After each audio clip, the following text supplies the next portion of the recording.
होता है when fatty acid is in the stomach, जब कौन से एसिड आते हैं, फैटी एसिड के टाइम पर रिलीज होता है कौन, एंटेरोगेस्ट्रॉन।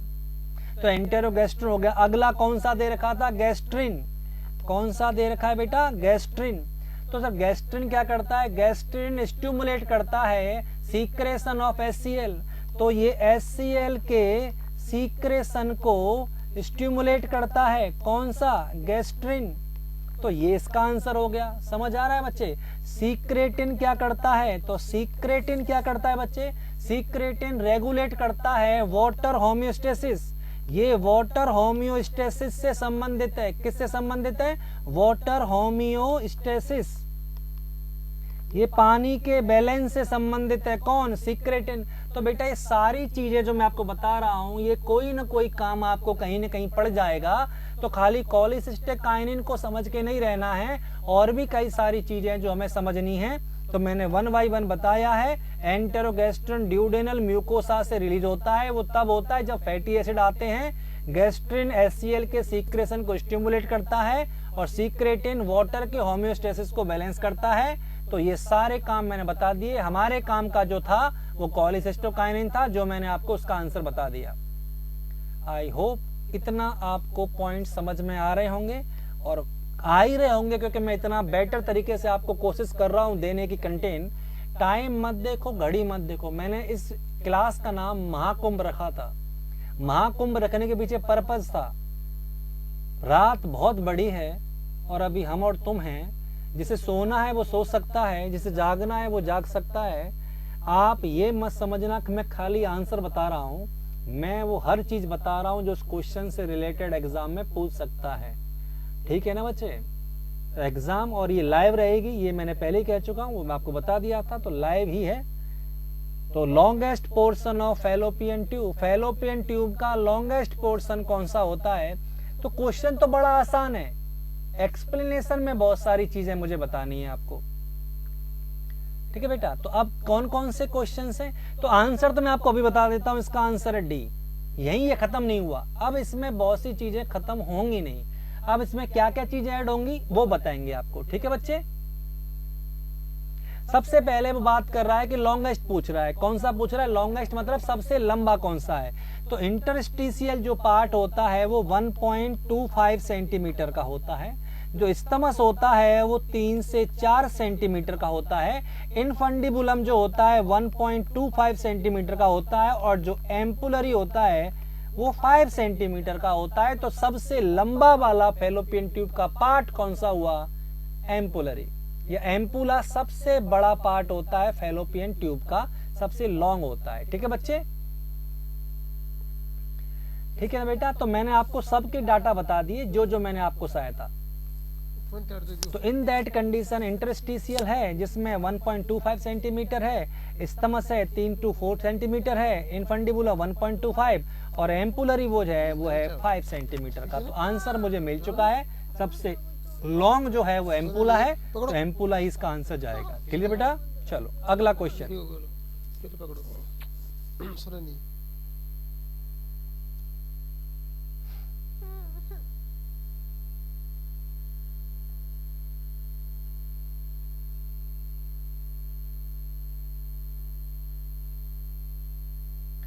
फटाफट क्वेश्चन का आंसर करें। हाइपोथायरॉयडिज्म इन चिल्ड्रन कॉज, बच्चों में हाइपोथायरॉयडिज्म से क्या हो जाता है, कौन सी कंडीशन होती है। ये भी मैं कई बार बोल चुका हूं क्लासेस में, पर सुनने से फर्क पड़ता है।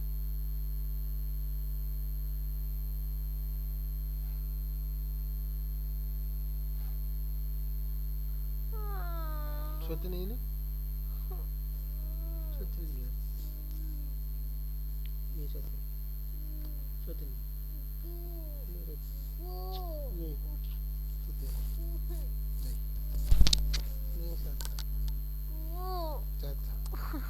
खत्म हो जाएगी 15-10 मिनट। देखो लगाओ, देखते रहो तुम, देखते रहो। पकड़ो उसको। Answer is D, cretinism. Cretinism को पता है, कंजेनाइटल हाइपोथायरॉयडिज्म कहते हैं इसको। कंजेनाइटल हाइपोथायरॉयडिज्म का मतलब होता है क्रिटिनिज्म। अगर किसी बच्चे में जन्म से हाइपोथायरॉइडिज्म आता है तो उसे क्रिटिनिज्म कहते हैं। बेटा क्रिटिनिज्म जो है वो दो टाइप की होती है। क्रिटिनिज्म एक होती है न्यूरोलॉजिकल, कौन सी होती है? न्यूरोलॉजिकल क्रिटिनिज्म, और एक होती है मिक्सेडेमेटस।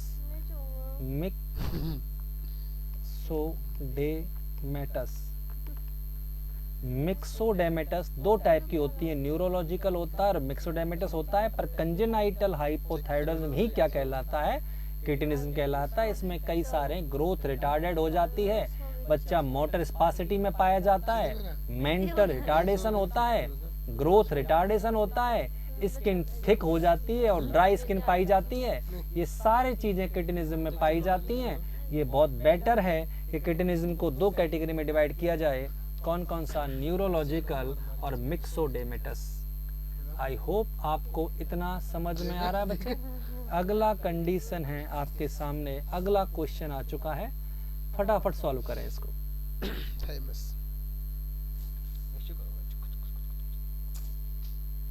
नहीं ना, मेरे को पहले चाहिए। अच्छा टी से थाइमस, एल से लीवर, एस पे T cell mature and T cell का मैच्योरेशन कहाँ होता है? थाइमस कहाँ पे रहती है? थाइमस टी सेल का मैच्योरेशन कहाँ होता है? ब्रेस्ट के पीछे कहाँ पे? टी सेल क्या करती है? टी सेल का मैच्योरेशन इस ऑप्शन के हिसाब से देखा जाए तो आंसर जाएगा थाइमस। बट एक बात ध्यान रखना, टी सेल का जो मैच्योरेशन होता है वो दो जगह होता है। टी सेल का मैच्योरेशन एक तो होता है थाइमस के अंदर और एक वो होता है लिम्फ नोड के अंदर। एक तो होता है थाइमस के अंदर और एक होता है लिम्फ नोड के अंदर। वो ये पूछे ज्यादातर कहाँ होता है तो मोस्ट कॉमनली कहाँ होता है? लिम्फ नोड के अंदर, बल्कि ऑप्शन में लिम्फ नोड था ही नहीं। अब इस टी सेल का मैच्योरेशन लिम्फ नोड में हो रहा है और लिम्फ नोड ऑप्शन में नहीं है ना बच्चे? तो अब इन अगर एक मिनट बेटा बढ़ाता हूँ स्पीड, मनोरंजन पूरी ये थोड़ा स्पीड बढ़ा दी मैंने, ठीक है। तो दैट द लिम्फ नोड कौन सा है बच्चे? जो मोस्ट कॉमन है लिम्फ नोड है, और जो मोस्ट कॉमन के अलावा ऑप्शन में नहीं था तो हमने क्या टिक कर? थाइमस। थाइमस की प्रॉब्लम ये है कि ओनली 10 to 15% एक्टिव होती है, किसमें? In adult. क्यों मरने खाते हैं, पुचने खाते हैं? में ये पूर्ण रूप से एक्टिव नहीं होती है, इसलिए मेनली कहाँ होता है काम? लिम्फ नोड के अंदर होता है। आई होप आपको समझ में आ रहा होगा। तो थाइमस आंसर जाएगा क्योंकि लिम्फ नोड ऑप्शन में नहीं था। अगला आपके सामने क्वेश्चन,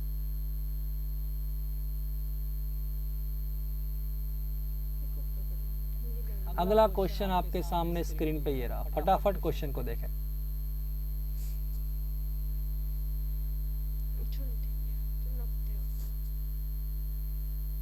क्यों?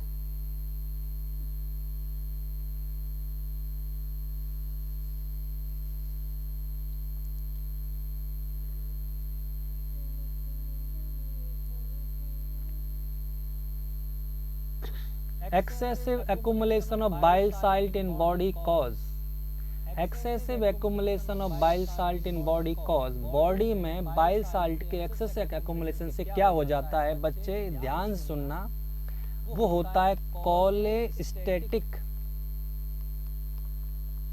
प्रूराइटिस। कोलेसिस्टेटिक प्रूराइटिस पाया जाता है बेटा किसमें? एक्सेसिव कलेक्शन होने की वजह से। अब बात है सर कोलेसिस्टिक वर्ड क्या होता है? कोलेसिस्टिक वर्ड होता है स्लोइंग और स्टॉपिंग, या तो स्लो हो जाए और या स्टॉप हो जाए।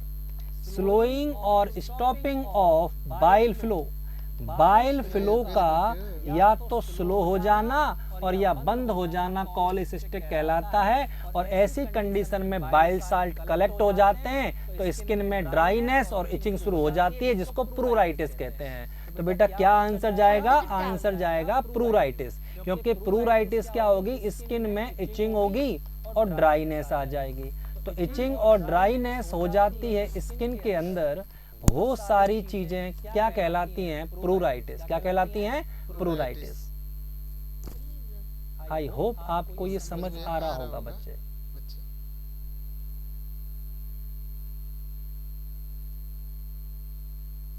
आई होप ये आपको समझ में आ रहा होगा बच्चे। अभी ये कौन है जो दूध पे आके लेट रहा है?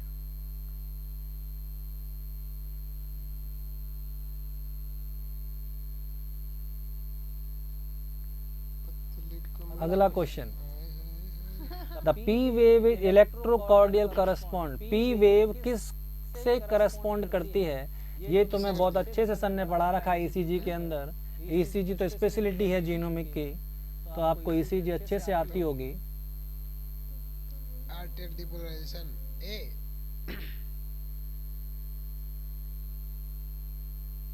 तो ये आपको याद रखना है कि P wave on electrocardial correspond to. ये जो पी वेव हैं वो ईसीजी में क्या बताता है बच्चे? आंसर है एट्रियल डिपोलराइजेशन।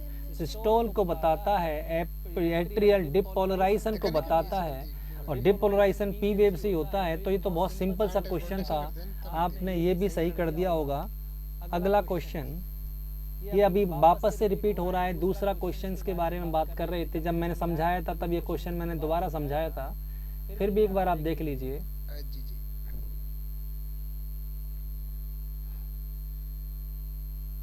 अगर वो नहीं होगी तो फिर आईजी होगा। सबसे ज्यादा कौन सी पाई जाती है?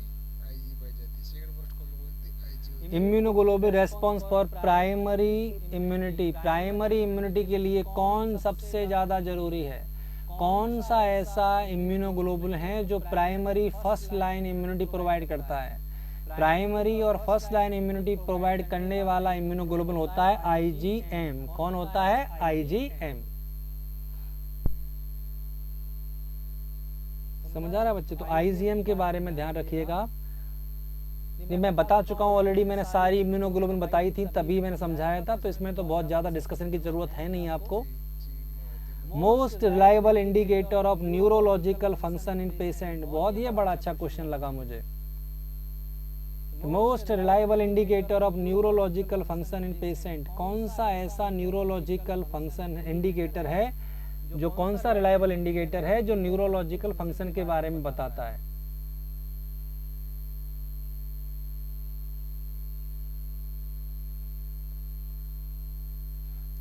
ईईजी।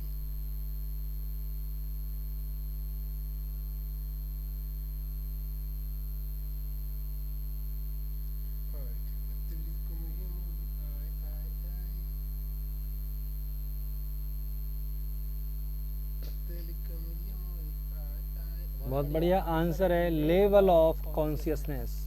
लेवल ऑफ कॉन्शियसनेस जिसका ग्लासकोमा स्केल से हम पता लगाते हैं, जिसमें वर्बल, आई, वर्बल और मोटर है। आई, वर्बल और मोटर है, जिसका आपको इस प्रकार से याद रहेगा, आई, वर्बल और मोटर। तो बच्चे याद रखना कि इसमें इसका स्कोर 3 से लेके 15 होता है। 3 से लेके 15 और लेस देन 8 से क्या मानते हैं? कॉमा मानते हैं। जिसका स्कोर 8 या उससे कम आए उसे क्या कहते हैं? कॉमा। तो बेटा लेवल ऑफ कॉन्शियसनेस ही इसका आंसर है। अगला क्वेश्चन आपके सामने स्क्रीन पे ये रहा। चार्ज हो गया, उसको रिपीट कर लेंगे। ओ चोरो। अगला क्वेश्चन आपके सामने स्क्रीन पे ये रहा। फटाफट क्वेश्चन को पढ़ें और आंसर करें। चीज़ें बता। विच is the richest source of vitamin A. Vitamin A का सबसे ज्यादा बड़ा सोर्स कौन सा होगा?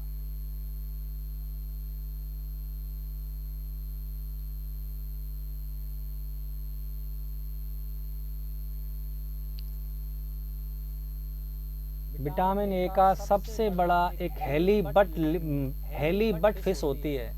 हेलीबट फिश होती है, उसकी लिवर ऑयल सबसे ज्यादा विटामिन ए रखता है। तो halibut liver oil is the right answer for the rich source of vitamin A. Rich source of vitamin A halibut liver oil. Answer is B. Answer is B. Clear बच्चे? चलो अगला question, following is the poor source of iron. कौन सा ऐसा element है जो iron का poor source होता है? कौन सा है ऐसा जिसमें आयरन सबसे कम होता है? बताओ फटाफट।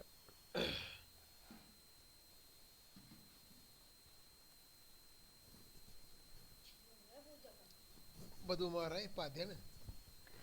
आयरन भयंकर सबसे बदू कम मार रहा है तुझे। पुअर सोर्स पूछ रहा है। ग्रीन लीफी वेजिटेबल है, लिवर है, पिस्ता है, बटर है। तो इनमें सबसे कम किसके अंदर पाया जाता है? आपको अच्छे से पता होना चाहिए कि iron is less in milk and milk product. दूध में और दूध से बनने वाले प्रोडक्ट के अंदर आयरन का सोर्स कम होता है। और जहाँ तक तुम्हें पता है या नहीं पता, पर मैं बता देता हूँ, बटर जो है वो मिल्क प्रोडक्ट होता है। और बटर कहाँ से लाते हो? पेड़ पे से तोड़ के लाते हो या खोद के लाते हो? दूध से ही बनता है बटर। तो ये जो बटर बना है दूध से, वो पुअर सोर्स ऑफ आयरन होता है। और पुअर सोर्स ऑफ आयरन क्या जाएगा बेटा? बटर। ग्रीन लीफी वेजिटेबल तो बहुत बढ़िया, कमी चल रही है तुम्हारे अंदर, तो वो तो ठीक ही है। क्लियर? चलो, deficiency of vit vitamin can cause peri, कौन से?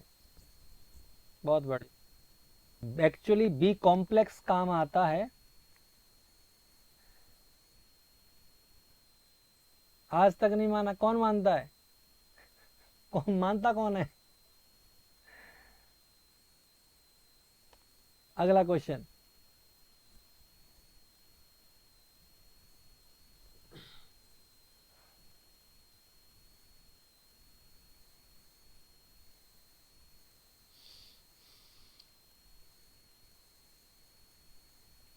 which is the first clinical sign symptoms of vitamin A deficiency?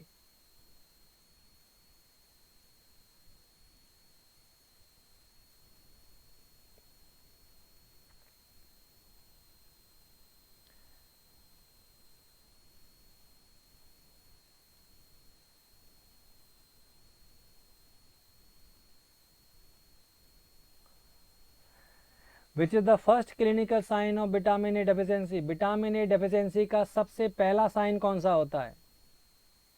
सबसे पहला साइन है नाइट ब्लाइंडनेस। कौन सा होता है? Night blindness.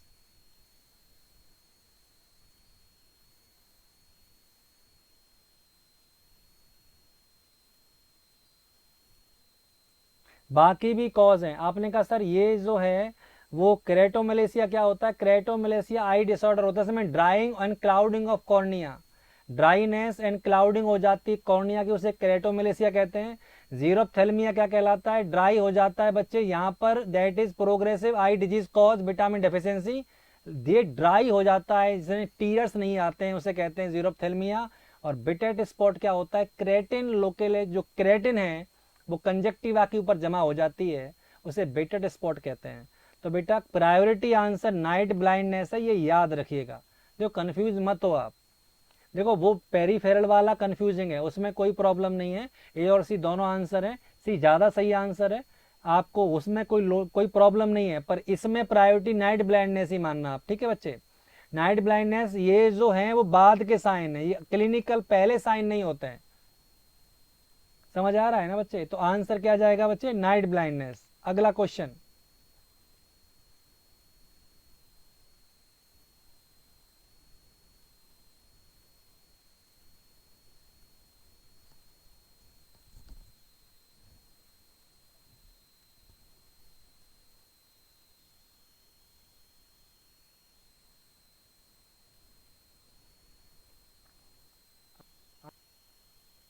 हर बच्चे को आंसर करना है।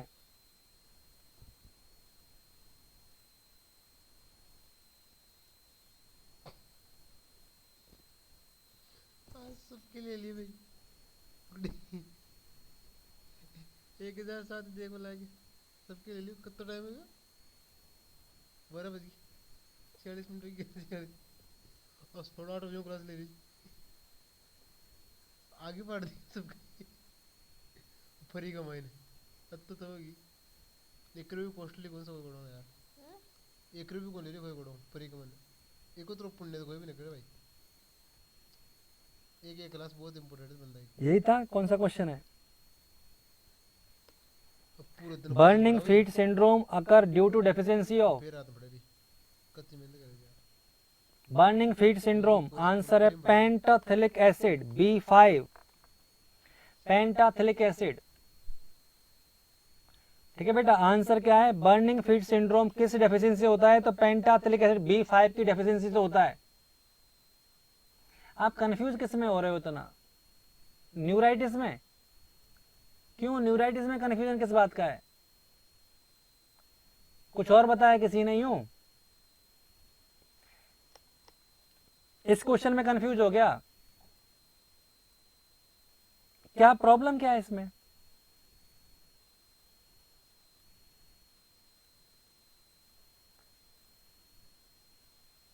इसमें कंफ्यूज मत हो। तो मैं कह रहा हूं इसको याद रख लो ना, vitamin B1 thiamine, thiamine is cause for the peripheral neuritis. Peripheral neuritis का ज्यादा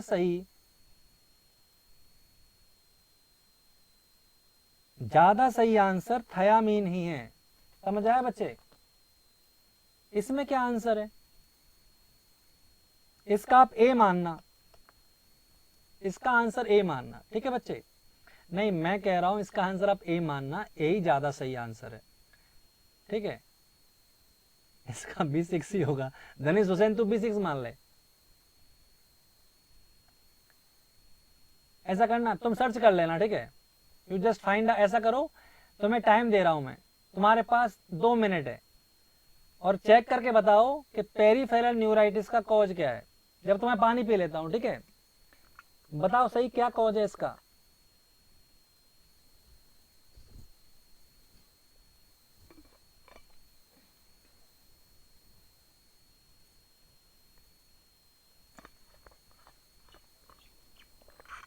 एक बार तुम करो तो सही, एक बार देख लो तो तुम्हारी आत्मा ठंडी हो जाए, तो तुम मुझे कम से कम चैन से आगे पढ़ाने दो। नहीं तुम ऐसे ही गला फाड़ते रहोगे, सर मेरा गलत है, मेरा गलत है। देख लो एक बार। तुमने वो क्वेश्चन अलग पढ़ा है बे, वो आइसोनियाजिड वाला है, वो न्यूट्रिशनल नहीं है, ये न्यूट्रिशनल है, ये न्यूट्रिशनल है बच्चे। और वो जो आप आइसोनियाजिड वाला मुझे टिका रहे हो,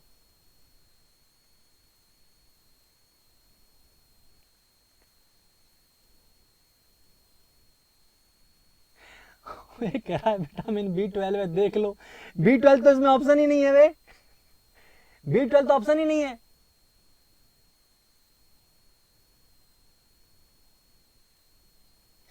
अरे B12 ऑप्शन कहां है इसमें? 6 को 2 भागों, 6 का दोगुना कर दिया क्या?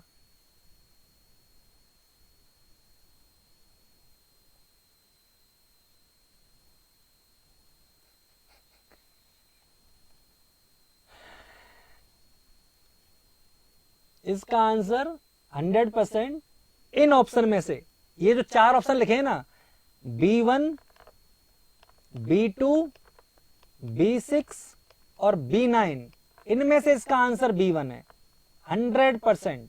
B12 ऑप्शन ही नहीं है तो वो तो बात ही खत्म। इनमें से आंसर क्या है? B1 है। समझ आ रहा है बच्चे? तो आंसर है B1। अब कोई कहे कि सर B12 है तो इसमें कहां लिखूं? ई करके लिख दूं B12? ऑप्शन तो 4 ही है ना बे। मैं सर्च करूं? गूगल में सर्च नहीं करता बे।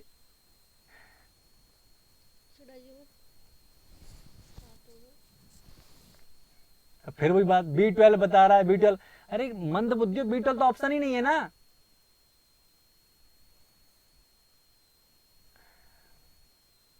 चलो कोई ना, अगला क्वेश्चन करें।